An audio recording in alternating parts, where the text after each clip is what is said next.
Judgement समझिए माला दीक्षित से कार्यक्रम में आपका स्वागत है। आप सभी लोग जानते हैं कि मध्य प्रदेश में कांग्रेस की राज्यसभा उम्मीदवार मीनाक्षी नटराजन का नामांकन रिटर्निंग ऑफिसर ने खारिज कर दिया था और उसे चुनौती देने वाली नटराजन की याचिका भी आज सुप्रीम कोर्ट ने खारिज कर दी। कोर्ट ने संविधान के अनुच्छेद 329 का हवाला दिया, जो चुनाव प्रक्रिया शुरू होने के बाद अदालत के दखल को रोकता है। ये अनुच्छेद कहता है कि चुनाव या चुनाव प्रक्रिया को कानून के मुताबिक चुनाव याचिका दाखिल करके ही चुनौती दी जाएगी।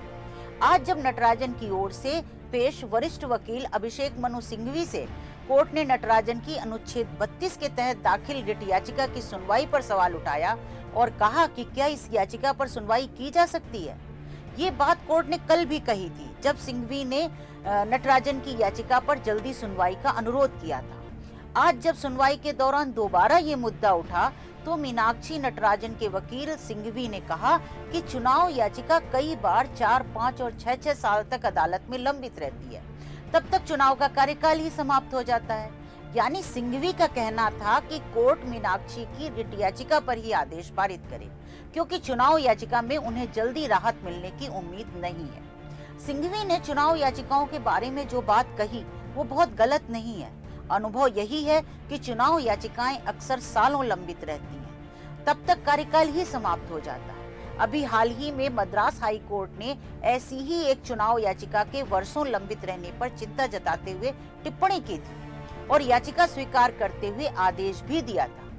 जबकि जन प्रतिनिधित्व कानून 1951 की धारा 86 उपधारा 7 कहती है कि चुनाव याचिका को यथासंभव जल्दी से जल्दी निपटाया जाना चाहिए और या फिर 6 महीने में निपटाया जाना चाहिए।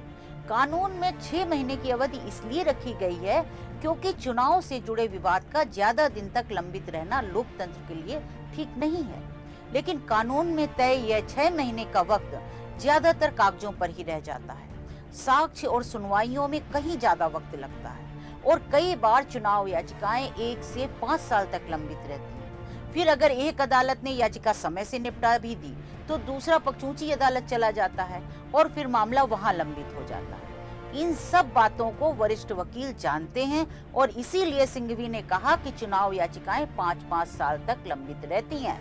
इसलिए कोर्ट को इस मामले में रिट याचिका पर ही विचार करके आदेश दे देना चाहिए, क्योंकि ये एक ऐसा मामला है जिसमें स्पष्ट तौर पर दिख रहा है कि रिटर्निंग ऑफिसर ने गलत तरीके से नामांकन खारिज किया है।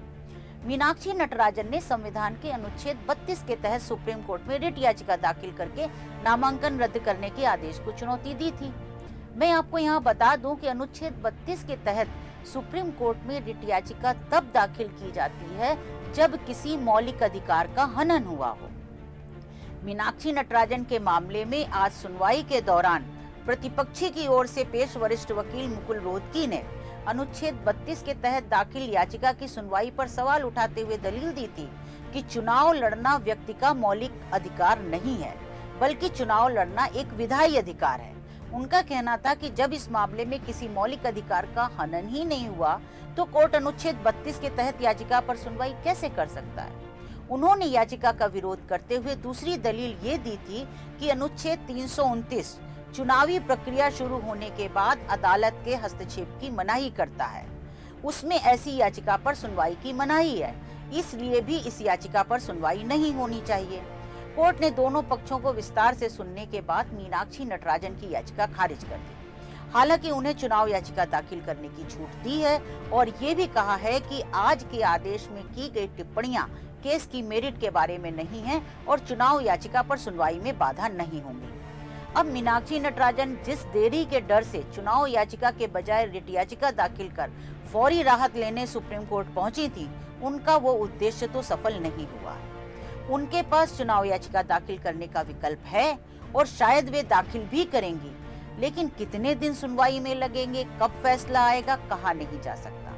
अगर कानून में बताई गए 6 महीने की अवधि में चुनाव याचिका पर फैसला आ जाता है तो शायद नटराजन के लिए इससे अच्छी बात नहीं हो सकती। अब थोड़ा सा जान लीजिए कि मीनाक्षी नटराजन का नामांकन क्यों खारिज हुआ था।